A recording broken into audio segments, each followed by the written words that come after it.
Friends welcome to my channel Mazhar Kariyana store. Friends Shan घी की update है। शान घी बहुत ही ज़्यादा सस्ता हो चुका है, तो जल्दी जल्दी जिन दुकानदारों के पास अपना घी पुराना है जल्दी जल्दी निकाल दें।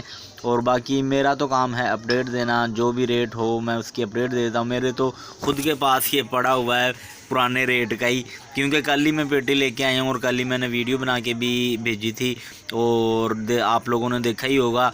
तो मेरे पास तो वही घी पड़ा है, लेकिन आज मैंने फ़ोन किया तो मुझे दुकानदार ने बताया कि शान घी का रेट कम हो गया है, जल्दी जल्दी निकाल दो अपना घी। तो बाकी जल्दी जल्दी तो क्या निकालेंगे, गाहक आएंगे तो तभी निकलेगा। बाकी मेरा काम है अपडेट देना। शान घी की पेटी फ्रेंड्स पहले जो थी वो 6800 उसका रेट था, अभी फ्रेंड्स 6400 रुपये शान की पेटी का रेट है। 6400 को अगर 12 से हम तकसीम करें तो फ्रेंड्स ये 533 कुछ पैसे का घी हमें पड़ेगा और 540 रुपये किलो हम इसको सेल करेंगे।